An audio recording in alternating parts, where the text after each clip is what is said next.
고린도후서 11장 1절부터 16절까지 말씀을 토대로 하나님의 말씀 나누도록 하겠습니다.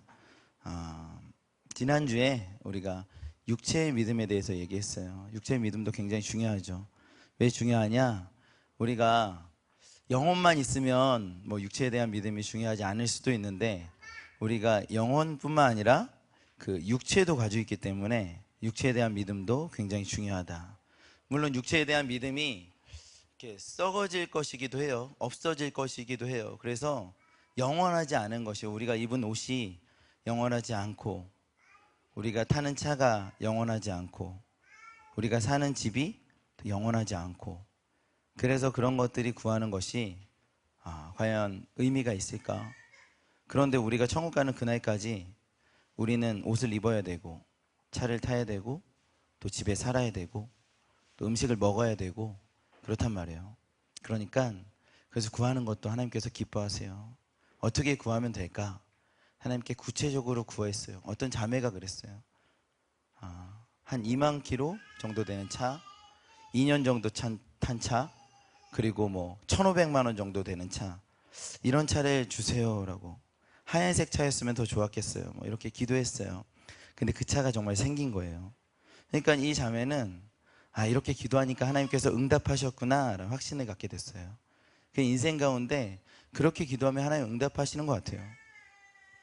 여러분도 그렇게 기도하는 거죠. 기도 안 하고 그냥 있는 것보단 나아요. 왜냐하면 이렇게 기도할 때 믿음이 필요해요. 정말 이렇게 기도하면 하나님 들어주실까? 이렇게 기도하면 하나님께서 응답하실까 하는 믿음이 있어요. 믿음이 있는 자가 그렇게 기도하는 거예요. 믿음이 없으면 그렇게 기도할 수 없어요. 어떤 사람은 여기다 적어요. 이렇게 믿음이 필요해요. 이렇게 적을 때 마음속에 어떤 마음이 드냐면, 이거 뭐 하는 짓이야, 이런 생각이 들어요. 그런데 이렇게 적을 때 믿음이 필요해요. 그래서 믿음이 있으면 이렇게 쓸 수 있어요. 그러니까 믿음으로 이렇게 쓰고 믿음으로 기도하면 하나님께서 그 기도에 응답하시는 거죠. 믿으십니까? 하나님께서 우리의 필요를 알고 계세요. 우리가 육체에 있고 있기 때문에 육체에 대한 필요도 하나님께서 채워주시는 줄 믿습니다. 그런데 성경은 육체에 대한 얘기만 하고 있지는 않아요. 영혼에 대한 믿음에 대해서 이야기하고 있어요. 어쩌면 영혼에 대한 믿음이 조금 더 중요할 수 있어요. 왜냐하면 육체는 좀 소홀했어. 그래서 내가 기도하지 못한 차를 받았어요. 내가 꿈꾸지 않은 차를 받았어. 어쩌면 차를 못 받을 수도 있어요. 그래도 그 시간은 그냥 지나간단 말이에요. 내가 받을 수 있는 육체적인 어떤 것들을 기도하지 않아서 못 받을 수도 있어요.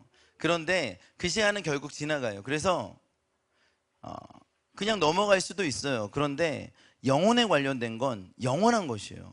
그래서 그 기도에서 그 영혼에 관한 것들을 받으면 영원히 우리가 소유할 수 있어요. 그래서 어쩌면 육체적인 것들보다 조금 더 중요할 수도 있어요. 왜냐하면 영원하기 때문에 그래요. 그럼 영혼에 관한 믿음, 어떤 것을 구할 것인가? 성경이 뭐라고 말하고 있는가? 너희들은 무엇을 구하라고 하고 있는가? 내가 너에게 어떤 믿음을 주겠는가? 육체적인 것들을 받을 수 있는 믿음도 좋은데, 다른 것들을 구할 수 있는 어떤 믿음으로 다른 것들을 구할 수 있는가? 지난주에 우리가 소개했어요. 그 첫 번째가 뭐였어요? 한번 읽어볼까요? 아벨이었어요. 아벨은 그 의로운 자라 하는 믿음이 있었어요. 하나님께서 아벨에게 의로운 자라고 말했어요. 그러니까 내 행위나 내 모습은 의롭지가 않아요. 그런데 하나님께서 아벨에게 의롭다고 하셨어요. 그러면 의로운 거예요. 제가 이 검은색 옷을 입고 있어요. 이 검은색 수트를 입고 있는데 저는 검은색이라고 생각해요. 그런데 주님께서 뭐라고 하시냐면 하얀색이라고 그래요. 하얀색. 그러면 하얀색인 거죠. 도저히 믿어지지가 않아요. 저는 검은색이요. 그런데 사람들이 물어봅니다. 무슨 색깔이야 이게? 하얀색이야. 어떻게 이게 하얀색이야? 하나님이 그렇게 말씀하셨어. 그거라니까. 하나님이 그렇게 말씀하셔서 그게 하얀색인 거예요. 그러니까 우리 눈에 보이기에는 도저히 그렇게 말할 수가 없어요. 하나님 우리 가운데 뭐라고 하시냐면, 너는 의롭다, 깨끗하다, 착하다, 온전하다, 완전하다, 존귀하다, 이렇게 말씀하시는데, 우리의 삶을 보면, 우리의 인생을 보면 그렇게 보여지지가 않아요. 우리는 온전하지 못하고 더럽고 죄가 있고 완전하지 않고 실수하고 넘어지는 존재라. 그러니까 우리가 우리를 볼 때는 그렇게 판단이 돼요. 우리는 연약하고 부족하고 넘어지게 알맞은 존재다. 그런데 하나님 뭐라고 하시냐면 의롭다 그래요. 의롭다라는 얘기는 완전하다는 얘기예요. 존귀하다는 얘기예요. 이 두 가지가 너무나 달라요. 마치 검은색 옷인데 하나님이 이 옷은 하얀색이야. 그럼 나가서 얘기합니다. 저는 하얀 옷을 입었어요. 아니 너의 옷은 검은색이야. 넌 죄인이야. 아니 저는 의로워요. 의인이에요 라고. 그때 의롭다고 말할 수 있습니까? 우리가 의인이라고 말할 수 있어요? 그 의인이라고 말할 수 있는 믿음을 아벨에게 주셨어요. 하나님이 아벨에게 의롭다라고 말씀하시면서 그 믿음을 주셔서 아벨은 어딜 가나 나는 의롭다. 아벨이 범죄가 없었겠어요? 아벨이 온전하지 못했겠죠. 우리와 같은 성정을 가진 사람이었을 거예요. 그런데 아벨은 자기는 의롭다는 믿음을 하나님으로부터 받은 거예요. 믿음은 하나님이 주시는 거라. 그러니까 하나님이 그것을 우리 가운데 나누셨어요. 아벨에게 주셨어요. 의롭다는 믿음. 우리 가운데 의롭다는 믿음이 필요해요. 우리의 행위나 우리의 삶이 의롭다 하지 않다 할지라도 우리 가운데 의롭다 하는 믿음이 필요합니다. 이 두 번째는 뭐냐면요, 하나님께서 우리를 기뻐하신다는 믿음이에요. 에녹에게는 하나님께서 우리를 기뻐하신다는 믿음을 주셨어요. 그래서 쉽지가 않죠. 누군가에게 찾아갔을 때 나를 언제나 기뻐한다, 나를 반가워한다, 나를 안아준다. 쉽지가 않은 일이죠. 그럴 수 있는 아주 언제나 나를 그렇게 기뻐하면서 안아주는 사람이 있다면 아마 그 사람한테 갈 거예요, 자주. 그런데 그 하나님이 우리를 기뻐하신다는 믿음이 에녹에게는 있었어요. 그래서 에녹은 언제나 하나님께 나간 거예요.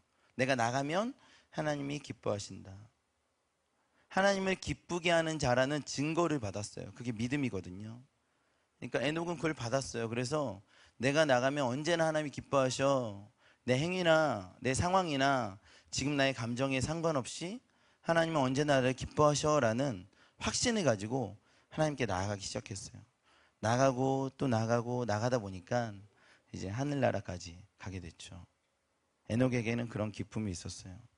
세 번째로 노아에게도 어떤 믿음이 있었을까 보니까 이 세상에 끝이 있다는 믿음이 있었어요. 이 믿음은 유전되는 거거든요. 노아에게 그런 믿음이 있었어요. 첫 번째는 나는 의롭다라는 믿음. 그래서 당대의 죄인들이 가득한 시대에, 소돔과 고모라보다 더욱더 악한 시대에 노아에게는 나는 의인이라는 믿음이 있었어요. 하나님도 그를 당대의 의인이라고 성경에서 말하고 있어요. 이게 의인이었어요. 두 번째 믿음이 있었는데 나는 하나님을 기쁘게 하는 자다. 내가 하나님께 나아가면 하나님 나를 기뻐하신다는 믿음이 노아에게도 있었어요. 노아에게도. 근데 하나 더 있었던 건 이것에 끝이 있다는 믿음이 있어요. 심판이 있다는 믿음이 있었어요. 하나님께서 심판이 있다고. 왜냐하면 내가 의인으로 사는데 이 시대 너무 악하단 말이에요. 너무나 살기 어려웠겠죠. 힘들었을 거예요. 그러니까 노아가 이렇게 살기가 쉽지가 않아요. 어려워요. 그런데 하나님께서 어떤 믿음을 하나 주셨어요. 그 뭐냐면 여기에 끝이 있다라는 믿음이에요. 이게 계속되는 게 아니라 끝이 있다라는 믿음, 심판이 있다라는 믿음이에요. 그때부터 노아가 방주를 만들기 시작해요. 사람들이 비난하고 조롱했을 것이에요. 비도 안 오는데 언제 홍수가 있어서 방주를 만들고 언제 홍수가 난다고 거짓말하냐. 그때 비난과 조롱 속에서 노아가 괴로웠을까? 괴로운데도 불구하고 방주를 계속 120년 동안 만들었을까? 저는 아니라고 생각해요. 그전에는 괴로웠는데 이제 끝이 있단 말이에요. 그래서 이 고통과 고난의 끝이 있다. 우리 함께 구원으로 달려가자 하면서 기쁘게 방주를 만들었을 것이요. 사람들이 비난하고 조롱하는 거 상관없어요. 여기에 끝이 있다는 거예요. 그 끝을 바라보면서 계속 달려가는 것이에요. 우리 인생이, 이 젊음이, 현실이 영원할 것 같습니까? 아니요, 끝이 있어요. 끝을 향해서 우린 달려가고 있습니다. 여기서 영원히 살 것 같아요? 끝이 있어요. 제가 복음을 전하는데 어떤 아저씨 한 분이 그러시더라고. 예수님 믿으세요? 그랬는데 그분이 먹고 사는데 바빠서 예수님 생각할 시간이 없어요. 예수님 그분한테 그랬어요. 영원히 그렇게 사실 수 있으실 것 같아요? 그럴 수 없어요. 우리 가운데 끝이 있어요. 죽음 이후에 대해서 생각해 보신 적 있으세요? 지금 이 순간에 사느라 그 이후에 대해서 생각해 본 적이 없어요. 이게 사단의 공격이에요. 사단의 전략이라. 지금 이 순간만 생각하는데 끝이 없다라고 거짓말하는 거죠. 근데 하나님께서 끝이 있다라고 노아에게 말씀해 주셨어요. 그 끝을 준비하면서 노아는 살았어요. 수많은 비난과 조롱에서도 그 끝을 생각하며 준비하며 그는 기쁨으로 살았어요. 그 믿음이 우리 안에 있기를 예수님을 축원합니다. 오늘 소개할 믿음은요, 네 번째 믿음이에요. 유업에 대한 믿음이에요. 유업. 유산을 받는다 이거죠. 아브라함에게 유업이 있었어요. 아브라함과 아버지 데라가 하란이라는 땅에 살았어요. 어느 날 하나님께서 아브라함을 만나 주셨어요. 그리고 뭐라고 하시냐면, 너는 본토 친척 아비 집을 떠나 내가 내게 명한 곳으로 가라라고 하세요. 그리고 뭐라고 하냐면, 내가 너로 큰 민족을 이루고 네 이름을 창대하게 하고 너는 복의 근원이 될지라. 그러니까 이 얘기가 뭐냐면, 쉽게 말하면 너를 유명하게 되고 너의 민족은 굉장히 많아질 거고 너는 돈이 정말 많아질 거야, 그 얘기예요. 내가 명한 곳으로 가면 너는 정말 유명해질 거야. 네 이름이 창대하게 되고 네 민족이 크게 된다. 내 따르는 사람들이 많아진다는 얘기죠. 권력이 가진다. 그리고 너는 복의 근원이 된다. 너는 정말 많은 복을 받게 될 거예요. 아브라함이 그 얘기를 듣고 견딜 수가 없었어요. 이제 가야 되는데 아버지한테 말했어요. 아버지, 여기 하란을 떠나서 가나안이라는 곳에 가야 됩니다. 그곳에 가면 제가 이렇게 된답니다. 제가 복을 받고요, 제 이름이 창대하게 되고 제 민족이 거대해진답니다. 거기로 가십시다. 아버지 안 간대요. 아버지 왜 안 가세요? 아버지 마음에 슬픔이 있어요. 아버지께서 하란에 살고 있는데 그 하란에서 특별한 일이 있었어요. 그게 뭐냐면 그 아들이 하늘나라 갔어요. 아들이 죽었어요. 거기서. 아들의 이름이 하란이에요. 아버지는 그 슬픔과 향수와 그 우울 안에서 살아가고 계셨을 것이에요. 아버지도 가나안에 가야 된다는 것 정도는 알고 있었어요. 그리고 아브라함에게 나타난 하나님께서 거짓말은 아니라고 생각했을지도 몰라요.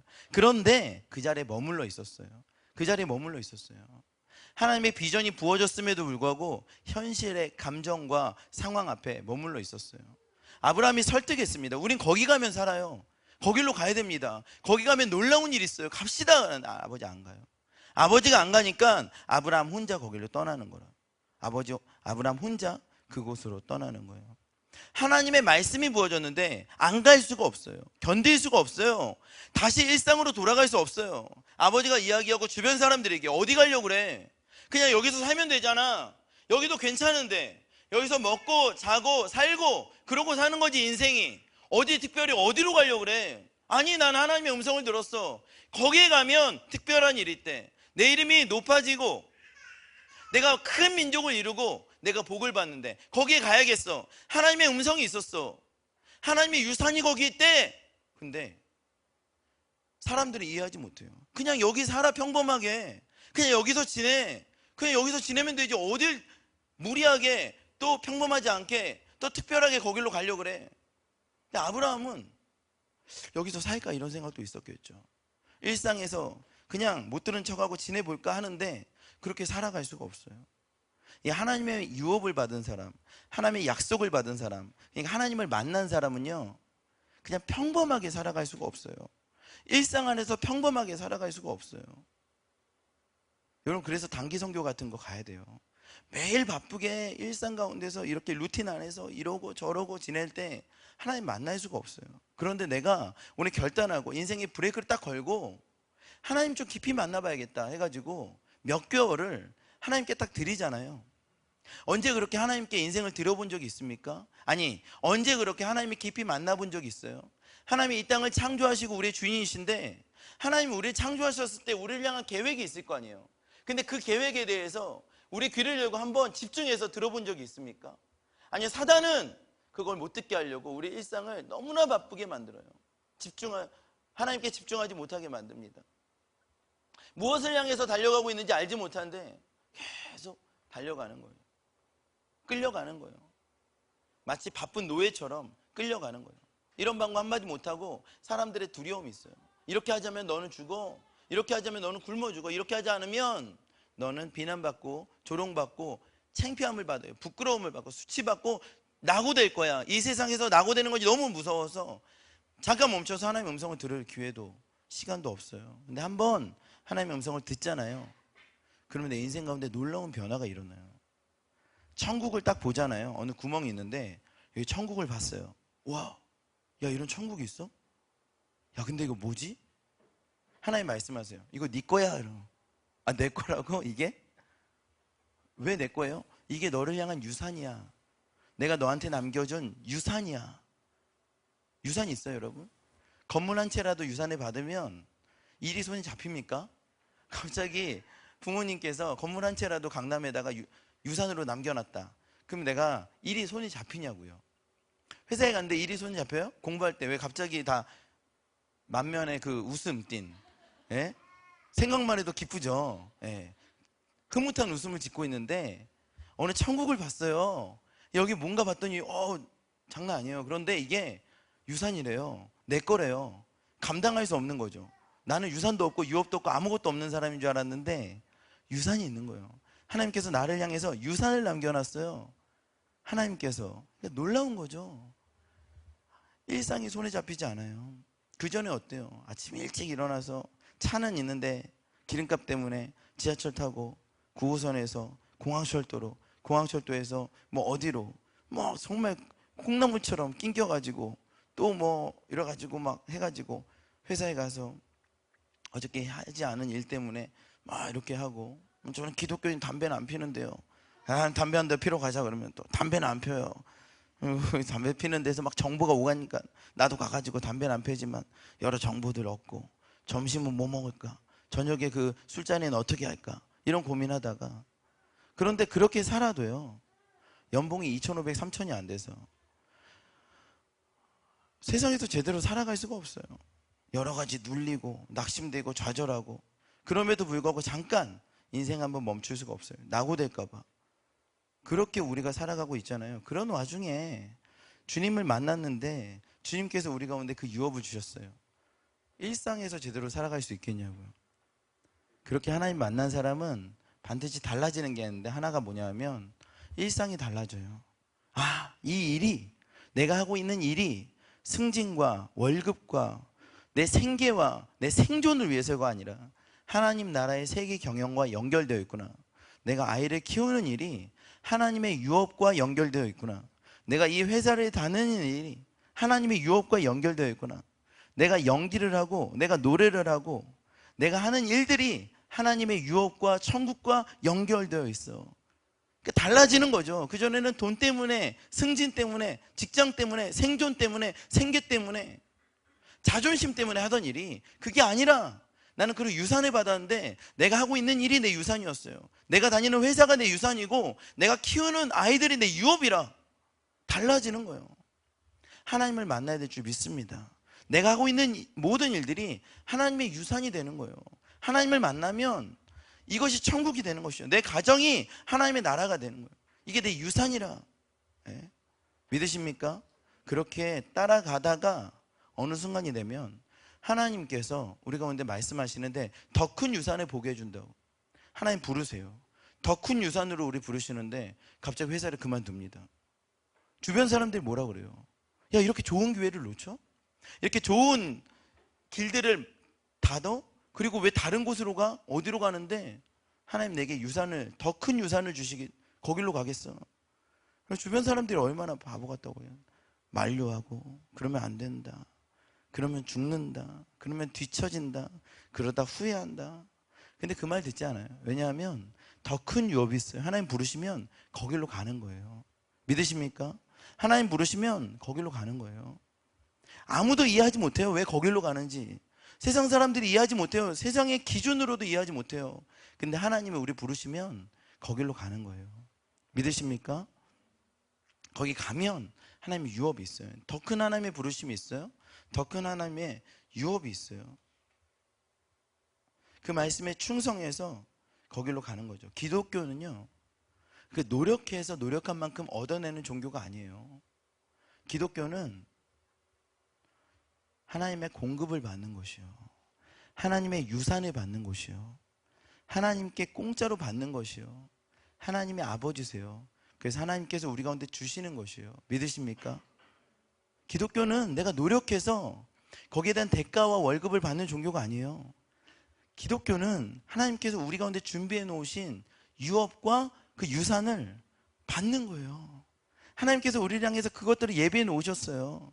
믿으십니까? 제가 고려대학교에서 학생들을 섬기고 있어요. 그 학생 중에 한 명이 있어요. 저한테 그런 아르바이트를 하나 더 구했어요. 이런 거예요. 아르바이트를 지금 2개 하고 있는데 하나 더 하기로 했대요.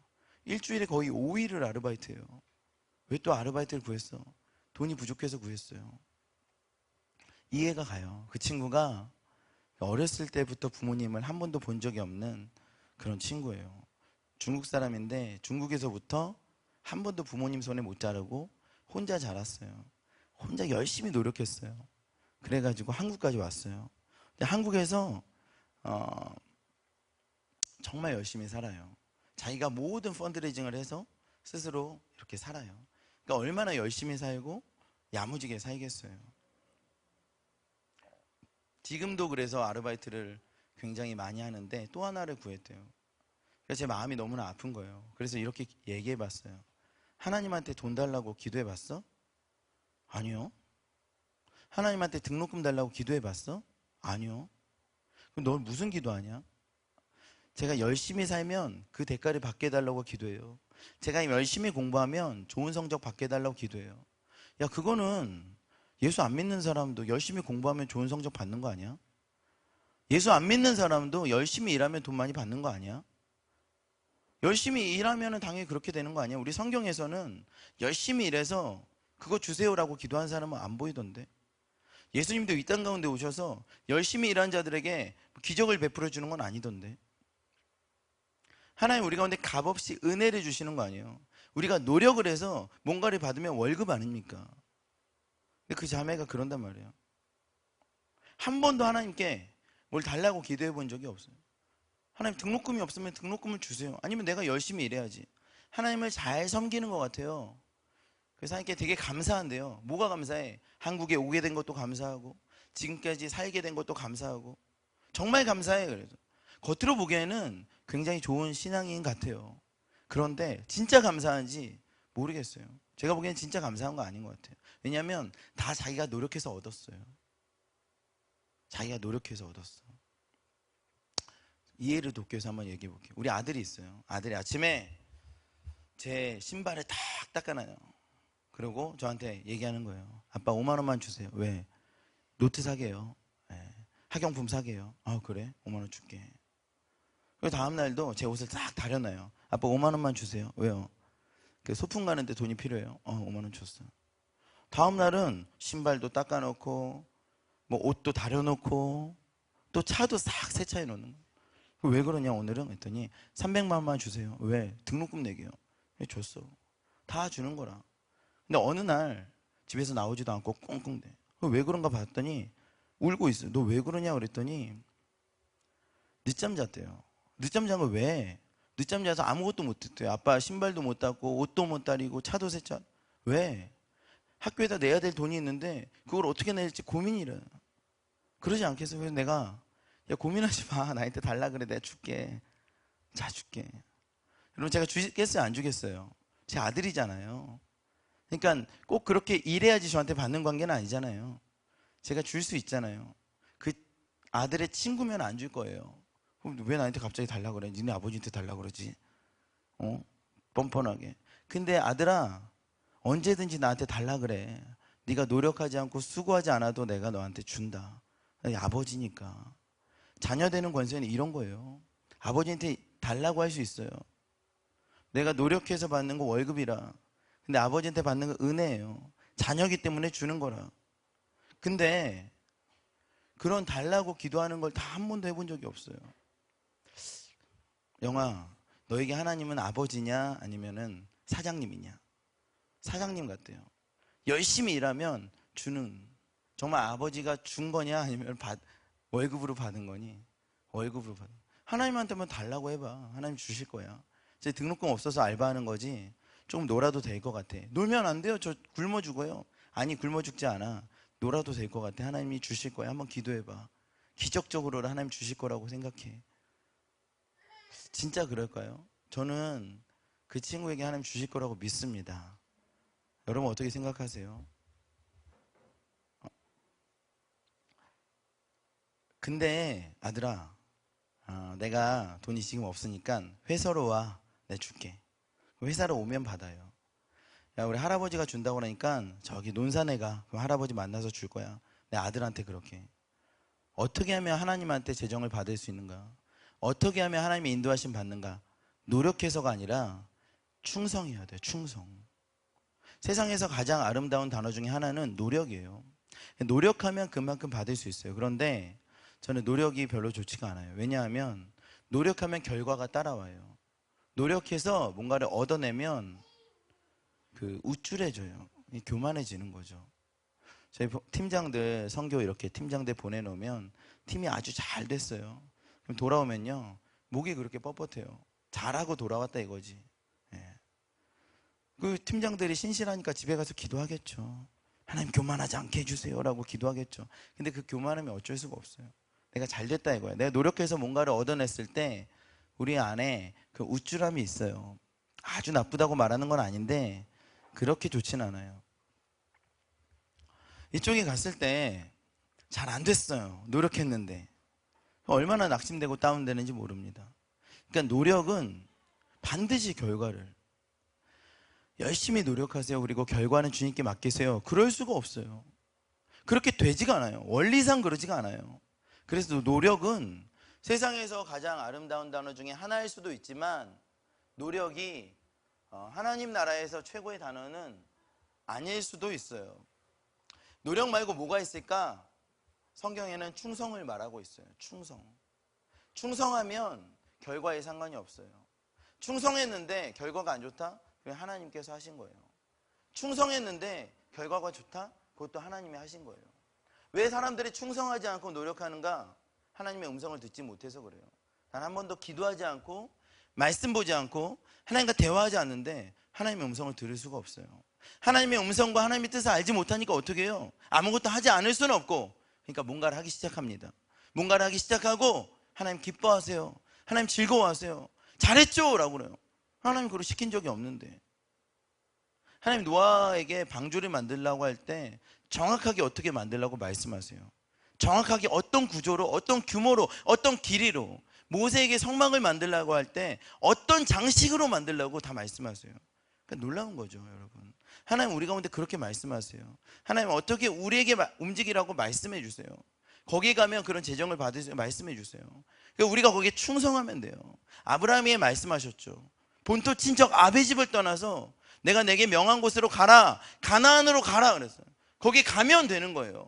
충성하면 되는 거예요. 그래서 악하고 게으른 종아라고 성경은 말하고 있는데 그 반대 개념으로 착하고 충성된 종아라고 얘기하고 있어요. 착하고 부지런한 종아, 착하고 노력하는 종아 이렇게 말하고 있지 않고 착하고 충성된 종아라고. 우리가 하나님의 음성을 듣지 못하면 충성할 수가 없습니다. 믿으십니까? 본문으로 돌아와서 아브라함이 유업을 받기 위해서 그 자리로 돌아왔어요. 11장에 보면 이런 구절이 있어요. 한번 넘겨보세요. 다 같이 한번 읽어볼까요? 시작.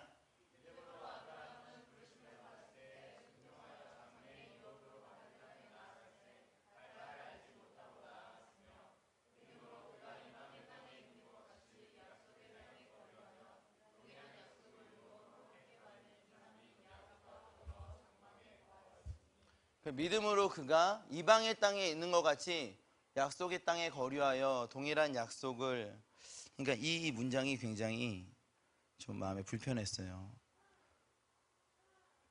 아니 이방의 땅에 갔으면 보통 어떻게 살아야 돼요? 그럴듯한 문장은 약속의 땅에 사는 것 같이 이방 땅에 살았다. 이방 땅에 살고 있는데 믿음으로 신나게 여기가 약속의 땅이라고 믿으면서 이렇게 전진해야지. 그 맞는 얘기가 아니에요. 그럴듯하잖아요. 그런데 아브라함은 어떻게 살았냐면 이방 땅에 사는 것처럼 약속의 땅에 살았어요. 약속의 땅에 살면서 이방 땅에 사는 것처럼. 그가 처음에 거기에 갔을 때 충격을 받았어요. 본토 친척 아베 집을 떠나서 내가 내게 명한 곳으로 가라. 네 이름을 창대하게 하고 네 민족을 크게 하고 내게 복을 주리라 하고, 가나안으로 가면 되겠다 하고 갔는데 가나안에 이미 거기 사람들이 살고 있는 거예요. 근데 이 가나안에 갔을 때 충격을 받은 거예요. 이 아브라함은 시골 할아버지 같은 상황이에요. 시골 할아버지가 가나안에 갔는데 모든 상업과 모든 과학과 정보의 집약적인 도시, 그러니까 뉴욕 같은 곳이에요. 생각해 보면 저기 울산에 있는 어떤 할아버지가 시골에 살다가 뉴욕에 가라 그래서 갔는데 거기 비어있는 줄 알았어요. 다 내 땅인 줄 알았는데 너무나 화려한 거라. 너무나 완벽한 거예요. 너무나 거대한 거예요. 하나님 뭐라고 하냐면 여기가 네 땅이래요. 여기가 내 땅이야? 여기가 어떻게 내 땅이야? 여기 있는 사람들이 뭐 엄청나 보여요. 한번 보세요. 넘겨주세요. 그의 아내 사레와 조카 롯과 하란에서 모은 모든 소유와 얻은 사람들을 이끌고 가나안 땅으로 가려고 떠나서 마침내 가나안 땅에 들어갔더라. 아브라함이 그 땅을 지나 세겜 땅 모레 상수리 나무에 이르니 그때 가나안 사람이 그 땅에 거주하더라. 그러니까 이때 살았던 가나안 사람들이요, 모든 것이 완벽한 사람들이에요. 지금의 뉴욕 같은 곳이죠. 가나안 땅에 간 아브라함은 시골 할아버지였어요. 여기 나한테 줬다고 해서 왔는데 여기 아무것도 아니네. 여기 내가 어떻게 가죠? 제 기분이 그랬어요. 제가 홍대 왔는데 하나님께서 홍대를 저한테 주시겠다고 해서 제가 왔거든요. 근데 홍대를 제가 가질 수 있을까? 그런 생각이 들더라고요. 너무나 거대하고 너무나 화려하고 너무나 빠르고 너무나 앞서가 있어요. 6개월 만에 한 번씩 그렇게 모든 것이 다 변해갈 정도로 세대 트렌드를 빠르게 흘러가는데 나는 그 트렌드에 5년 전도 아니라 저는 그렇게 시골에 살다 온 거예요. 근데 홍대 오니까 야, 여기가 내가 유업의 땅이야? 하나님은 제게 말씀하세요. 여기가 네 땅이라고. 여기가 어떻게 내 땅이에요? 여기 있는 사람들이 네 소유다. 그래서 여기 왔잖아요. 근데 어떻게 내 소유예요? 도저히 믿겨지지가 않아요. 이해할 수 없어요. 그런데 제가 여기서 예배 드리고 있어요. 그런데 제가 나가서 전도하고 있어요. 이게 바로 약속의 땅에 사는 사람들의 모습이에요. 그런데도 늘 자신은 없어요. 그런데도 저는 믿음이 없어요. 그런데도 여길 떠나지 않고 있어요. 아브라함이 그랬을 거예요. 가나안에 갔는데 여긴 도저히 내 땅 같지가 않아요. 여기는 도저히 하나님께서 우리 가운데 주신 땅 같지가 않아요. 그런데도 거기 살고 있는 거예요. 그러니까 유업을 받은 사람은 그렇게 살아가는 것이요. 아브라함이 그렇게 살아갔어요. 우리가 밟는 땅이 있죠. 우리 가정이나 우리 학교나 또 우리가 사는 어떤 땅, 하나님께서 우리 가운데 주셔서 유업이라고 믿고 그 자리에 갔는데, 그 영역에 갔는데 난 늘 찌질해 보이고, 난 거기서 해내는 거 없는 것 같고, 열매도 없고 아무것도 없는 것 같고 이루어지는 것도 없는 것 같고 또 앞으로도 이루어질 기미가 안 보이고, 그럴 때 이곳을 떠나겠습니까? 이곳을 포기하고 떠나겠어요? 내가 다니는 학교에 있는 영혼들이 내가 과연 그들을 얻을 수 있을까? 내가 있는 가정이 하나님 나라가 될 수 있을까? 근데 그곳을 떠나겠어요? 나 아브라함은 그곳을 떠나지 않고 시골 할아버지가 마치 뉴욕에 사는 것처럼 왜 살아요? 하나님이 여기 약속의 땅이라고 했으니까. 그 모양 그대로 그 뉴욕의 트렌드를 따라가서 거기에 리더가 된 것도 아니에요. 가나안 왕이 된 것도 아니에요. 그냥 거기 산 거예요. 그냥 거기 사는데 하나님 뭐라고 보세요? 약속의 땅에 그게 살았다. 그가 어떤 감정적으로는 여기 여전히 이방의 땅 같아요. 도저히 약속의 땅이라고 믿겨지지 않지만 여기 사는 거예요. 그래서 하나님이 그렇게 기술하세요. 이방 땅에 사는 것처럼 약속의 땅에 살고 있다. 여러분, 우리가 이 자리에서 지금 예배드리고 홍대에 왔어요. 우리가 예배드리고 이렇게 와 있는 건 아무도 모르는 것 같아요. 근데 하나님 뭐라고 하시냐면 약속의 땅에 와 있다라 그래요. 우리가 복음을 전할 때 약속의 땅의 주인이 그 백성들에게 복음을 전하는 것이요. 그들을 섬기러 왔어요. 믿으십니까? 우리가 보기에 느끼기에는 도저히 안 그런 것 같아요. 여기 몇 명 있다고. 이 거대한 홍대 땅에 지금 밖에 얼마나 화려하고 멋진 사람들이 이 시대의 트렌드를 이끌어가고 있고 이 시스템을 이끌어가고 있는데 우리는 아무것도 아닌 것 같아요. 하나만 있어요. 뭐냐면 약속이에요. 근데 하나님은 그 약속을 지켜내십니다. 믿으십니까? 우리 가운데 그 유업이 있는 거예요. 믿으십니까? 믿으세요? 믿으세요? 네. 아브라함이 그렇게 살았습니다. 제가 홍대에서 복음을 전할 때 많은 사람들이 자신 안에 있는 공허함, 자신에 있는 목마름, 이런 것들을 표현하기 위해서 자신의 옷차림이나 자신의 어떤 행위나, 그러니까 그들의 외침들이 젊음의 패기나 청년 정신이나 그렇게 보이지 않고 그들 안에 있는 공허함에 대한 호소처럼 느껴져요. 귀에 귀걸이를 이만한 거 달고 온몸에 문신을 했는데 그래서 다가가기 어려운 것 같은데 한 번 다가가서 저기 잠깐 시간 좀 있으세요? 아, 예. 이런 갑자기 얼마나 갑자기 공손해지는지 몰라요. 아, 예. 그래서 내가 혹시 예수님 믿으세요? 아니요. 교회 다닌 적 있어요? 옛날에 다녔는데 지금 안 다녀요. 왜 안 다니세요? 예수님께서 형제님에게 저를 보내셨습니다. 제 얘기 좀 들어보실 수 있으세요? 누구 기다리는데 잠깐 들어보겠다고. 예수님에서 쭉 말해요. 안 듣는 것 같아요. 그런데 저는 듣는다고 믿습니다. 제가 씨를 뿌리면 열매 맺는다고 믿습니다. 지금 홍대 땅에 우리가 기도하고 와서요, 홍대 땅이 회복되었어요. 좋은 땅이 되었어요. 씨를 뿌리면 반드시 열매를 맺어요. 근데 만약에 씨를 안 뿌리면 이 땅은 다시 황폐하게 될지도 몰라요. 저희가 홍대 올 때 충분히 기도하고 왔어요. 땅을 많이 뒤집었어요. 지금 복음을 전해야 될 때예요. 씨를 뿌릴 때예요. 그러면 씨가 열매를 맺어요. 믿으십니까? 영적으로 이 땅이 지금 씨를 뿌리기에 너무나 좋은 땅이 되어 있어요. 우리가 눈으로 보기에는 씨가 안 들어갈 것 같죠. 근데 우리가 복음을 전하면 씨가 쑥쑥 들어가요. 믿으세요? 그러니까 복음을 전하는 거예요. 그럼 그들에게 그 놀라운 역사들이 나타나요. 이 땅의 유업, 이 땅의 자손을 우리 가운데 주었어요.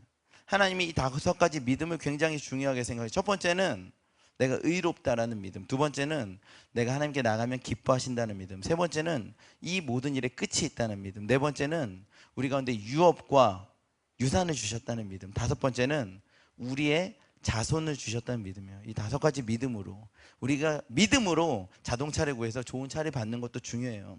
우리가 믿음으로 좋은 집을 구해서 좋은 집을 받는 것도 중요해요. 우리가 믿음으로 좋은 배우자를 구해서 배우자와 결혼하는 것도 중요해요. 그런데 그보다 더 중요한 것은 이 5가지 믿음인 것 같아요. 우리가 늘 의롭다는 것과, 우리가 하나님께 나가면 기뻐하신다는 것과, 우리 가운데 심판이 있다는 것과, 우리 가운데 유산이 있다는 것과, 우리 가운데 자손이 있다는 것, 그것을 성경은 말하고 있어요. 이것을 구한 자들이 어떻게 살았는지 마지막으로 한 번만 얘기하고 마치도록 하겠습니다. 좀 더운 것 같은데 넘겨주세요. 요것만 한번 같이 읽어볼게요. 시작.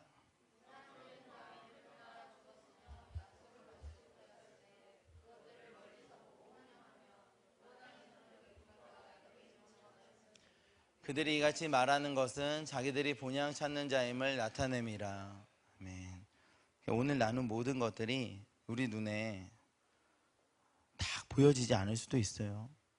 그런데 분명한 건 하늘에선 이루어지고 있어요. 믿으십니까? 그래서 하늘에서 그것을 이루신 것을 보고자 그들은 가고 있고요. 이제 우리도 가야 돼요. 성경은 그런 사람들을 여행자요, 나그네라고 하고 있어요. 이 땅에서 이루어지는 것들을 바라보는 것이 아니라 이 모든 일들이 하늘에서 이루어지고 있어요. 믿으세요? 하늘에서. 하늘에선 분명히 이루어지고 있어요.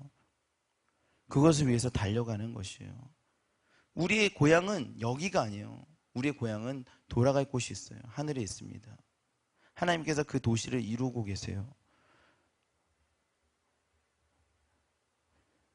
이 사람들은 다 믿음을 따라 죽었으며 약속을 받지 못하였는데 그들은 그것을 멀리서 보고라도 환영했어요. 또 땅에서는 외국인과 나그네처럼 살았어요. 그들이 이같이 말하는 것은 자기들이 본향을 찾는 것인데 그 고향이 어디 있냐면 이 땅이 아니라고. 그 고향에 그들이 나온 바 본향을 생각하였더라면 돌아갈 기회가 있었으려니와 그들이 이제는 더 나은 본향을 사모하니 곧 하늘에 있는 것이라. 그러므로 하나님이 그들의 하나님이라 일컬음을 받으심을 부끄러워하지 아니하시고 그들을 위하여 한 성을 예비하셨다. 그러니까 하나님이 한 도시를 예비해 놓으셨어요. 우리가 하나님의 복음을 전하며 그들을 준비할 때마다 하나님 계속 도시를 예비하고 계세요. 언젠가는 그 도시로 돌아갈 줄 믿습니다. 우리는 여행자인 줄 믿습니다. 여행자가 어떤지 알아요? 여행을 떠날 때 어떤 목적을 가지고 1년짜리, 2년짜리, 아니면 6개월짜리 여행을 떠날 때 가장 행복하죠. 인천공항에서 이제 떠날 때 가슴이 부풀어 오르죠. 주머니에는 거의 2,000불, 3,000불 아니면 10,000불 정도의 돈을 가지고 6개월에서 1년, 1년에서 2년 동안 여행을 떠나려고 몇 년 동안 준비한 여행을 떠날 때 가장 행복하겠죠. 근데 그들에게 인터뷰하면요, 뭐라 그러는지 알아요? 떠날 때보다 더 좋은 건 뭐냐면 돌아올 때, 한국으로 돌아올 때, 1년 후, 2년 후에 한국으로 돌아올 때 너무나 기쁘고 너무나 기대가 되고 설레인다. 그들이 여행의 모든 소기의 목적들을 마치고 돌아올 때 다시 그곳으로 올 때 얼마나 기쁜지 모른답니다. 여러분, 우리가 지금 여행을 떠났어요. 여행에 필요한 일들을 하고 있습니까? 우리가 여행을 떠난 이유들을, 그 일들을 하고 있습니까? 여기가 우리의 고향입니까? 여기가 우리 영원히 살 곳입니까? 아니요. 우리는 다시 고향으로 돌아가야 됩니다. 잠시 여행을 왔을 뿐이에요. 여기에 만족하고 안주하며 살아갈 수 없어요. 제가 정말 존경하는 목사님의 엄청난 열매들이 있는 사역을 하셨는데, 그분의 인생의 그 패러다임, 인생의 목표를 딱 한 줄로 요약해 놓으셨더라고. 그분의 인생의 목표가 뭔지 알아요? 정말 존경하는 목사님의 인생의 목표가 딱 하나예요. 뭐냐 하면 불편하게 살자. 그 인생의 모토가 뭐냐면 불편하게 살자예요. 왜냐하면 우리의 영원한 처소가 있기 때문에 이 땅에서 그 처소를 잃어버릴까 봐 불편하게 사는 것이에요. 더 좋은 집이 아니라 돈을 더 주고라도 좀 낮은 집으로, 더 좋은 차가 아니라 돈을 더 주고라도 좀 나쁜 차로. 왜냐하면 우리가 영원의 고향을 잃어버릴까 봐, 이곳에서 안주해서 만족하고 여기서 영원히 사는 줄 착각할까 봐, 그래서 영원한 고향으로 돌아갈 생각을 하지 않을까 봐, 영원한 유업을 취하지 않을까 봐 그가 이 땅에서 불편하게 살자를 목표로 하고 살았어요.